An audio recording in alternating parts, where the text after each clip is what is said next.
भारत और x Soviet countries के अंदर होगा जल्द ही फ्री ट्रेड एग्रीमेंट। अंतिम रूप देने के लिए औपचारिक बातचीत तेजी से चल रही। $70 बिलियन के ट्रेड पर हो सकता है FTA।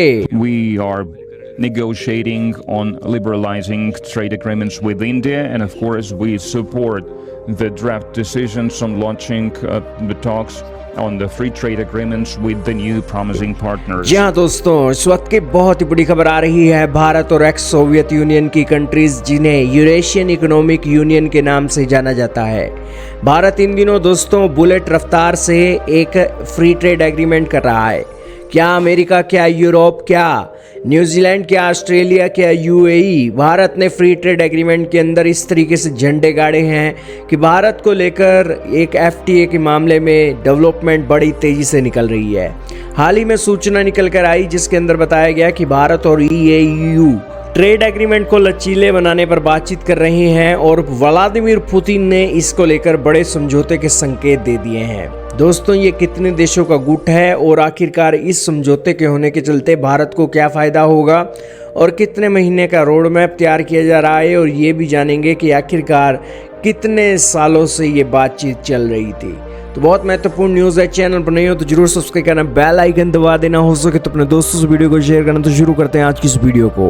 दोस्तों, हाल ही में दोनों पक्षों ने बातचीत को पूरा करने के लिए 18 महीने की समय सीमा तय कर दी है। हाल ही में रूस और भारतीय नेतृत्व के बीच उच्च स्तरीय बैठकों के बाद इस समझौते को जल्द से जल्द अंतिम रूप देने के प्रयासों में बड़ी तेजी हुई।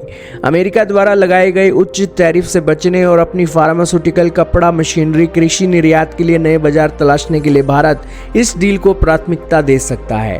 भारत और EU के अंदर दोस्तों $70 बिलियन का ट्रेड होता है, जिसके अंदर भारत एक बड़े ट्रेड घाटे के अंदर रहता है। बात की जाए EU की तो इसके अंदर 5 सदस्य देश हैं, जिसमें रूस, कजाकिस्तान, बेलारूस, आर्मेनिया और किर्गिस्तान जैसे देश शामिल हैं।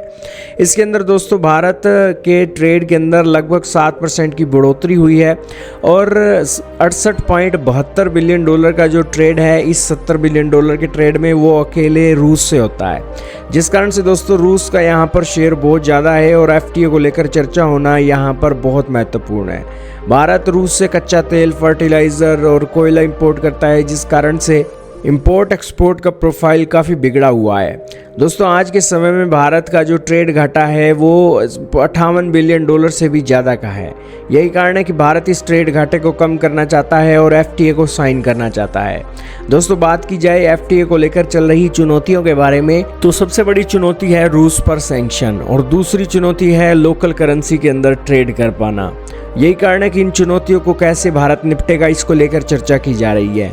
वैसे तो दोस्तों फ्री ट्रेड एग्रीमेंट को लेकर पिछले 8 से 10 सालों तक 10 सालों में कागजी कार्रवाई तो हो रही है, लेकिन बातचीत नहीं हो पा रही थी।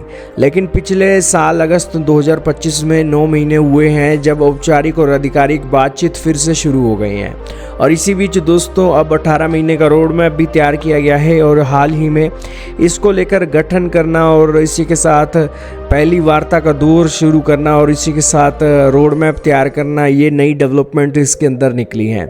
दोस्तों, भारत और यूरोपियन यूनियन के बीच 2007 से चल रही लगभग 20 साल पुरानी FTA 27 जनवरी 2026 को सफलतापूर्वक पूरी हो चुकी, जिसके बाद इसके अंदर भी FTA करने में दोस्तों एक इंटरेस्ट बढ़ रही हैं और इसको लेकर भारत का भी फायदा है, क्योंकि भारत के अलग अलग सेक्टर का सामान रूस और इसी के साथ सेंट्रल एशियाई देशों के अंदर हो सकेगा। आपका क्या मानना है, कमेंट में बताइएगा।